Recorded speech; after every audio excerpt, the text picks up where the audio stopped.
Das Ohr aufwecken, das hat der italienische Komponist Luigi Nono als Ziel seiner Musik beschrieben und über das Ohr auch das Auge, das menschliche Denken, die Intelligenz. Und dieses Ziel erreicht er eigentlich vor allem über Kontraste. Seine Musik vereint so viel Unterschiedliches, dass sich ihr eigentlich niemand ganz entziehen kann. Wir hören Expressives, aber auch ganz Verhaltenes. Wir hören Chaos, aber auch Struktur. Wir hören Klanggewitter und Stille. Und wir hören sehr Scharfes und wir hören Wohlklang. Nono wurde in Venedig geboren. Und er hat selbst immer wieder erzählt, wie ihn die ganz besondere Klangkulisse dieser Stadt eigentlich von seiner Kindheit an geprägt hat. Das, was für Venedig typisch ist an Klang, nämlich Glocken, aber natürlich auch Wasser, das Meer, Kanäle, der abrupte Wechsel von einer stillen, engen Gasse auf einen großen Platz mit viel Lärm.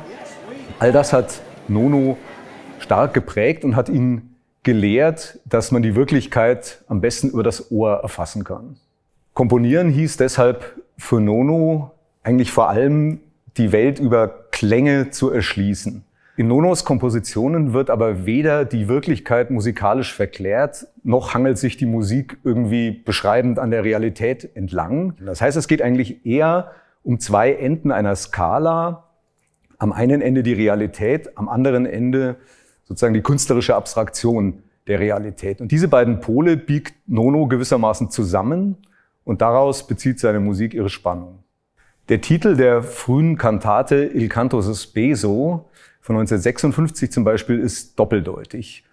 Man kann ihn mit der schwebende Gesang, aber auch mit der unterbrochene Gesang übersetzen. Beides trifft eigentlich, was wir hören.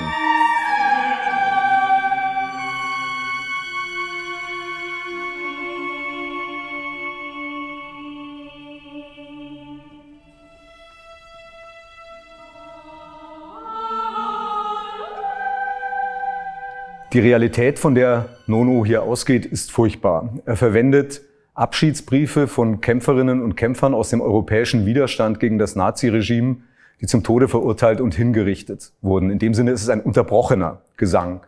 Aber es ist auch ein schwebender Gesang, weil Nono die Worte sozusagen in Musik auflöst durch ein komplexes Kompositionsverfahren, sodass der Gesang eigentlich im Raum schwebt und wir die einzelnen Worte nicht mehr verstehen. Trotzdem wird all das, was die Briefe ausdrücken, Schmerz, Verzweiflung, Liebe, Würde, all das wird durch die expressive Komposition Nonos unmittelbar erfahrbar, vielleicht sogar direkter über die Sinne, als wenn wir die Worte wirklich über den Verstand erfassen würden.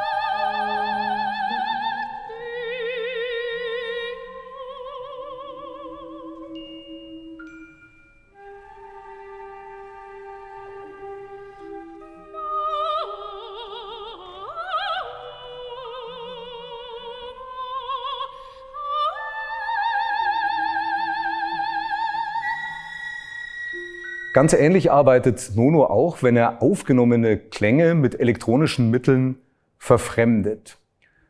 Seine Musik abstrahiert dann die Wirklichkeit, zum Beispiel Stadtgeräusche Venedigs oder das Geschrei bei einer Demonstration. Und durch diese Abstraktion der Wirklichkeit können wir sie über das Ohr viel besser erfassen und eben auch hinterfragen. Und in diesem Sinne ist Nono eigentlich auch ein politischer Komponist, vielleicht eher als durch seine Mitgliedschaft in der Kommunistischen Partei Italiens 1952 oder dadurch, dass er eben dezidiert politische Themen aufgegriffen hat. Denn jede Form von Ideologie, auch von künstlerischem Dogma, war ihm zeitlebens verhasst. Er hat zwar auch sehr strenge Kompositionsverfahren verwendet, aber man sieht schon an dem ganz typischen Schriftbild seiner Skizzen und Partituren, dass zu diesem Moment von Berechnung, Struktur und Planung immer auch etwas ganz Freies und Impulsives hinzukommt.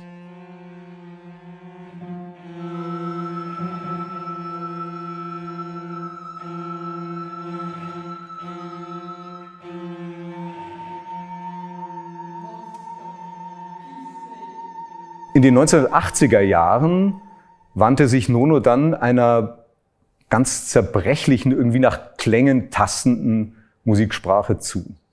Besonders das Streichquartett Fragmente, Stille, Andiotima ist ihm als Bruch mit seinen bisherigen Idealen vorgehalten worden. Darin bezieht er sich nicht mehr auf Marx oder Lenin, sondern auf Hölderlin und Beethoven. Dieser Vorwurf verkennt aber, dass Nono weiterhin das Hören als Weg aller Erfahrung diente.